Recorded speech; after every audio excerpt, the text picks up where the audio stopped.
शेतकरी राज्यातले सोयाबीन खरेदीच्या प्रत्यक्ष त्यांची खरेदी झालेली नाही. आणि यावर्षी बघा महाराष्ट्रामध्ये 66 लाख क्विंटलच्या आसपास सोयाबीनचा उत्पादन झालेलं आहे आणि 1.25 लाख हेक्टरमध्ये पेरा झालेला होता. तर या सगळ्या गोष्टीमध्ये हा सोयाबीनचा विषय हा फक्त एकट्या महाराष्ट्रापुरता मर्यादित नाही, तरी सगळ्या देशातल्या 10 राज्यामध्ये सोयाबीन पिकत आहे. आणि आता सोयाबीनमध्ये फक्त महाराष्ट्राचा जर आपण विचार केला तर 10,000 कोटी रुपये सरकारचे गेलेले आहेत आत्तापर्यंत. आणि आता सोयाबीन साठी नोंदणी केलेले 16 लाख क्विंटलच्या आसपास अजून सोयाबीन शिल्लक राहिलेलं आहे. आणि 14 लाख मेट्रिक टन महाराष्ट्र शासनाची खरेदीचा आकडा होता, ते आता 11 लाखाच्या आसपास गेलेला आहे. आता ह्याच्यामध्ये आणखीन मुदत वाढेल असं मला वाटत नाही. त्याचं कारण असं आहे की सरकार पैसे खरेदी करायला तयार आहे, पैसे खर्च करायला तयार आहे, पण सोयाबीन घेतलेलं ठेवायला जागा शिल्लक नाही. ही सगळ्यात मोठी अडचण आहे, नंबर 1. नंबर 2, आता आज जर समजा सोयाबीन खरेदी आज जर बंद झाली, उद्यापासून तूर खरेदी सुरू होणार आहे. तूर आणि हरभरा 100% खरेदी करणार आहे केंद्र सरकार, त्याला ठेवायला जागा लागणार आहे.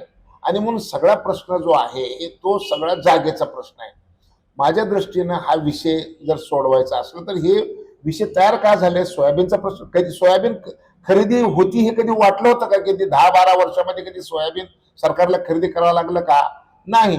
त्याचं कारण दरवर्षी सोयाबीनच्या हमी भावाच्या वरच भाव राहायचं बाजारामध्ये.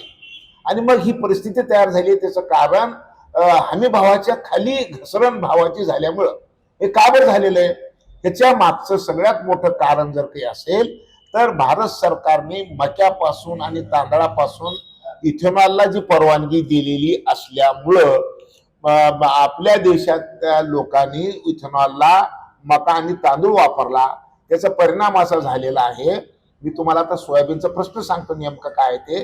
90 लाख मेट्रिक टन सोयाबीनची पेंड तयार होती आपल्या देशामध्ये. 60 लाख मेट्रिक टन ती पोल्ट्रीला जाते, 10 लाख मेट्रिक टन ती पशुधनाला जाते, आणि उरलेली 20 लाख मेट्रिक टन ज्या ज्या वर्षी सरकार निर्यात करतं त्या त्या वर्षी सोयाबीनला भाव चढे राहतात. ज्या वर्षी निर्यात झाली नाही त्या वर्षी सोयाबीनचे भाव पडलेले राहतात. या वर्षी 90 लाख मेट्रिक टन मधले 20 लाख मेट्रिक टन एक्सेस होती, आणि पुन्हा तांदळाची आणि मक्याची मिळून पुन्हा 20 लाख आली, म्हणजे 40 लाख एक्सेस झाली. आता बाजारामध्ये जर आपण बघितलं तर 14 रुपये किलो ही मक्याची पेंड आहे, 22 रुपये किलो तांदळाची पेंड आहे, आणि 42 रुपये किलो सोयाबीनची पेंड आहे. सगळे पोल्ट्रीवाले मक्याच्या पेंडीकडे गेले, सोयाबीनची पेंड शिल्लक राहिली, म्हणून सोयाबीनचा कोण खरेदीदार राहिलेला नाही, आणि म्हणून सोयाबीनचे दर पडलेले आहेत. हा प्रश्न ह्या वर्षी हा प्रश्न तयार झालेला आहे. हा प्रश्न जर सोडवायचा असेल तर सरकारने सोयाबीन खरेदी करून हा प्रश्न मिटणार नाही, तर मग जगभरामध्ये आपली पेंड सोयाबीनची विकावी लागणार आहे. त्यासाठी व्यवस्था उभी करावी लागणार आहे. ते झाल्याशिवाय सोयाबीनचा प्रश्न मिटत नाही. का तर हा प्रश्न यंदाच तयार झालेला आहे. गेल्या 25 वर्षामध्ये ज्या ज्या वेळेस खाद्यतेलावर आयात शुल्क वाढवलं की बाजारामध्ये सोयाबीनचे भाव वाढायचे. हे 25 वर्षातलं पहिलं वर्ष आहे. यावर्षी 20% आयात शुल्क वाढवून सुद्धा सोयाबीनचा भाव वाढलेला नाही. बाजारामध्ये 1 किलो गोडे तेलाची 45 रुपये भाव वाढला. 45 रुपये भाव तेलाचा वाढला, पण सोयाबीनचा भाव रुपया वाढला नाही, असे पहिल्यांदा झालेले आहे. आणि त्याचं कारण खरं आहे की 1 क्विंटल सोयाबीन गाळलं तर 82 किलो पेंड निघते आणि 18 किलो तेल निघतं. सोयाबीनचं दर हे तेलावर अवलंबून नाही, तर ते पेंडीवर अवलंबून आहे. पेंडीची वाट लावल्याशिवाय सोयाबीनचा प्रश्न सुटणार नाही. ही काळ्या दगडावरची पांढरी रेघ आहे. आता अनेक विरोध पक्षातले नेते सुद्धा शेतकरी सुद्धा मागणी करतात की मुदत वाढ द्यावी आणि सगळे सोयाबीन सरकारनं खरेदी करावं. सोयाबीनच्या दराचा विषय मुदत वाढण्यात नाही. मुदत वाढून हा प्रश्न सुटू शकत नाही. हा प्रश्न जर सोडवायचा असेल तर भारतातली सोयाबीनची पेंड ही जगभर विकली गेली पाहिजे, निर्यात केली पाहिजे, तरच हा प्रश्न सुटणार आहे, नाही तर सुटणार नाही. आणि हे 25 वर्षात पहिल्यांदा अशी परिस्थिती तयार झालेली आहे. याचा आता गांभीर्याने विचार करण्याची आमच्यावर वेळ आलेली आहे, आणि आम्ही त्या दिशेने विचार करू.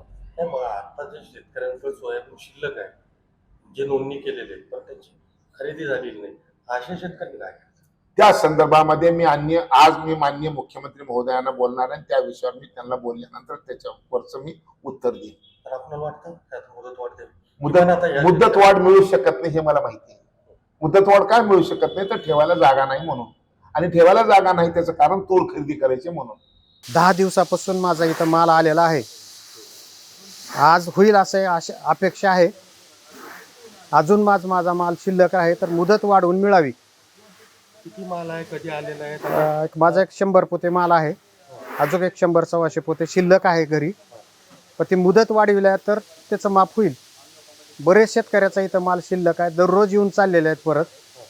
अधिकाऱ्याकडून आम्हाला भरपूर सहकार्य झालेलं आहे. इथलं अधिकाऱ्यांनी वारंवार इथली सगळी व्यवस्था केलेली आहे. बारदाण्याअभावी बरेच दिवस सेंटर बंद होतं. बारदाण्यामुळे ह्यांना काही करता आलं नाही. शेतकरी येऊन परत गेले. 8-10 दिवस वाहनं उभारलेले होते इथं माल घेऊन. मुदत वाढवून मिळावी. अजून 1 महिना तरी कमीत कमी मुदत वाढवून मिळावी.